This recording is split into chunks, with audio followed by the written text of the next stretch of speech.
America தேசத்திலே இருந்து பாலஸ்தீனா நாட்டை பார்ப்பதற்காக குறிப்பிட்ட சில பெண்மணிகள் ஸ்திரீகள் கடல் வழியாக பாலஸ்தீனாவுக்கு வந்தார்கள். அப்படி அவர்கள் வருவதற்கு முன்பாகவே தங்களுக்கு ஒரு வழிகாட்டிய அவசியம் என்று சொல்லி அவர்கள் தேசத்தில் இருக்கும்போதே அவர்கள் என்ன செய்தார்கள், ஒரு வழிகாட்டியை அவர்கள் ஆயத்தப்படுத்தினார்கள். அப்படி ஆயத்தப்படுத்தின பிற்பாடு அவர்கள் கடல் மார்க்கமாக துறைமுகம் வந்து சேர்ந்தார்கள். அந்த வழிகாட்டியும் சரியாக அவர்கள் வந்த அதே நேரத்தில் அவர்களை வந்து சந்தித்து அவர்களோடு பேசினார்.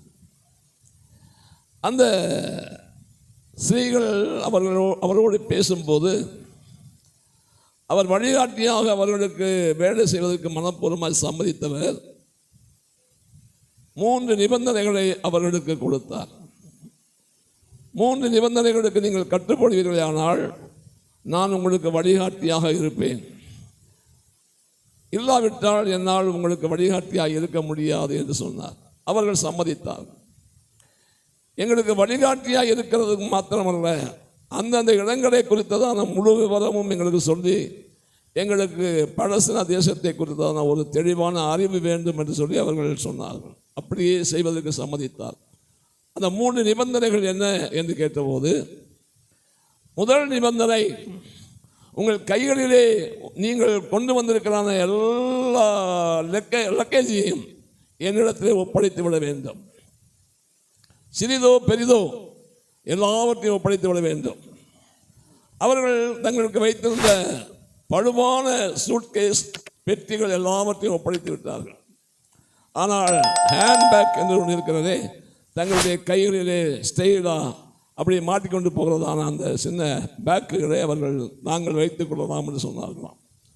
அந்த பேச்சுக்கே இடமில்லை, எல்லாவற்றையும் ஒப்பு கொடுத்து விட வேண்டும் என்று சொன்னார். சரி என்று ஒப்பு கொடுத்து விட்டார்கள்.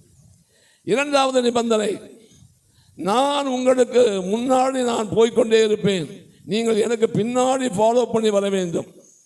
எக்காரணத்தை கொண்டும் எனக்கு முன்னாடி நீங்கள் போகக்கூடாது. அது மாத்திரமல்ல, உங்கள் இஷ்டப்படி உங்களுடைய விருப்பத்தின்படி எதையுமே செய்யக்கூடாது என்று சொல்லிவிட்டார். அதற்கும் சம்மதித்து விட்டார். மூன்றாவது நிபந்தனை, நான் உங்களுக்கு ஏற்கனவே ஆயத்தப்படுத்துகிறதான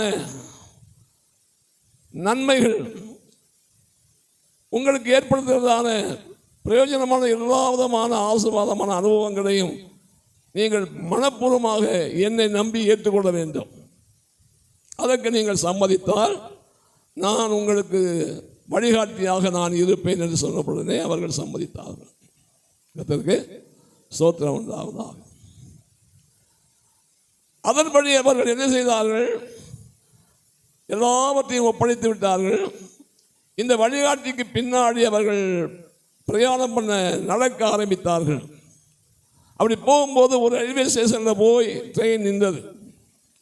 பக்கத்து பிளாட்ஃபார்மில் ஒரு ட்ரெயின் நின்றது. அவர்கள் அந்த பிளாட்ஃபார்மில் நின்ற உடனே அவர்கள் ட்ரெயினை விட்டு இறங்கி அந்த ட்ரெயினில் போய் ஏறிவிட்டார்கள். வழிகாட்டி வந்து பார்க்கும்போது அவரவர் அந்த ட்ரெயினிலே கதவு ஓரமாக ஜன்னல் ஓரமாக உட்கார்ந்து கொண்டிருக்கிறார்கள். அவர் வந்து கேட்டார், எனக்கு பின்னாடி நீங்கள் வந்திருந்தால் இந்த ட்ரெயினில் நீங்கள் ஏறி இருக்க மாட்டீர்கள், நான் போக வேண்டிய இடத்துக்கு இந்த ட்ரெயின் போகாது.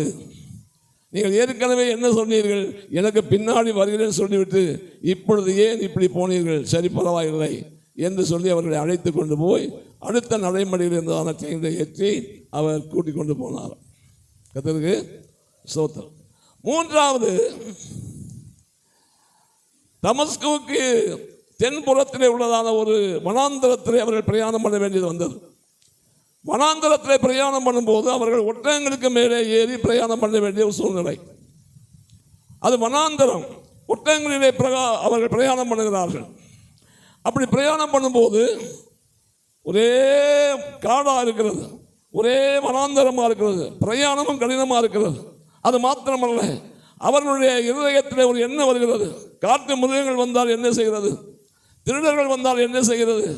அதோடு வழிகாட்டி சொல்லுகிறார், இன்றைக்கு இரவுலே நாம் இந்த வனாந்தரத்தில் ஒரு இடத்தை தங்க வேண்டும். இன்னும் அவர்களுக்கு பயம் வந்துவிட்டது, இன்னும் அவர்களுக்கு சந்தேகம் வந்துவிட்டது, இன்னும் பலவிதமாக அவர்கள் கலங்கினார்கள். என்ன ஆகுமோ ஏதாகுமோ என்று சிந்தித்தார்கள். அப்படி சிந்தித்து கொண்டு அவர்கள் போகும்போதே இருள் சூழ்ந்து விட்டது. அதனாலே பயம் அதிகமாகிவிட்டது. ஆனால் அவர்கள் எதிர்பார்த்ததற்கு அதிகமாக ஒரு பாலைவன சோலைக்குள்ளே அவர்கள் உள்ளே நுழைந்தார்கள். கர்த்தருக்கு ஸ்தோத்திரம் உண்டாவதாக. அங்கே போனால் அவர்கள் எதிர்பார்த்ததை விட படுக்க வசதி இருக்குமா, நல்ல சாப்பாடு இருக்குமா, குடிக்கிறதுக்கு தண்ணீர் இருக்குமா, எந்த விதத்திலேயாவது ஏதாவது பாதிப்பு இருக்குமா, என்ன ஏதுன்னு யோசித்தார்கள். அப்படி ஒன்றுமே இல்லாதபடி நல்ல கட்டில் இருக்கிறது, மெத்தை இருக்கிறது, நல்ல பதார்த்தங்கள் இருக்கிறது, நல்ல தண்ணீர் இருக்கிறது, எல்லா வசதியும் இருக்கிறது. அது மாத்திரமல்ல, அந்த பாலைவன சோலையை சுற்றிலும் நெருப்பு எரிந்து கொண்டே இருக்கிறது. கர்த்தருக்கு ஸ்தோத்திரம். ஆகையினாலே அவர்கள் என்ன செய்தார்கள்? நன்றாக சாப்பிட்டார்கள், நன்றாக அவர்கள் அங்கே ரெஸ்ட் எடுத்தார்கள். அவர்கள் மீதியான நேரத்திலே அமர்ந்திருந்து ஒருவருக்கொருவர் நன்றாக பேசி அவருடைய காரியங்களை மனவிட்டு வெளிப்படுத்துவதற்கு ஒரு நல்ல கால் இருந்தது, எல்லாம் இருந்தது. அவர்கள் அந்த இரவு நிம்மதியாக தூங்கி எழும்பி தொடர்ந்து அந்த வழிகாட்டினுடைய வழிகாட்டுதலின்படியே என்ன செய்தார்கள்? அந்த தேசத்தை சுற்றி பார்த்துவிட்டு ஒரு குறிப்பிட்ட நாட்களுக்கு பிற்பாடு தங்கள் தேசத்திலே போய் சேர்ந்தார்கள். அதற்கு ஸ்தோத்திரம். Praise the Lord. இன்றைக்கு நான் உங்களுக்கு சொல்லுகிறதான காரியம், இந்த 2025ஆம் ஆண்டு முழுவதும் அது மாத்திரமல்ல, நம்முடைய வாழ்க்கையின் முடிவு வரையிலும், நாம் நித்திய ஜீவனை சுதந்திரிக்கிற வரையிலும், நம்முடைய ஆண்டவராக இயேசு கிறிஸ்துவின் வருகை வரையிலும், அல்லது மரணம் நம்மை சந்திக்கிற வரையிலும் நம்மை வழிநடத்தி கொண்டு போக வேண்டிய ஒரு வழிகாட்டி நமக்கு மிகவும் அவசியம். அல்லேலூயா. தம்பி அருமையாக பிரசங்கம் பண்ணினார். இந்த உலகத்திலே நம்மை கடைசி வரையிலும் சரியான முறையிலே எல்லா விதத்திலையும் எந்த பாதிப்பும் வராதபடி, எந்த விதமான நஷ்டமும் வராதபடி, எந்த விதத்திலையும் தோல்வி வராதபடி, எந்த விதத்திலையும் குறை வராதபடி நம்மை நடத்துகிறதான ஒரு நல்ல வழிகாட்டி நம்முடைய ஆண்டவராகிய இயேசு ஒருவரே. Yeah.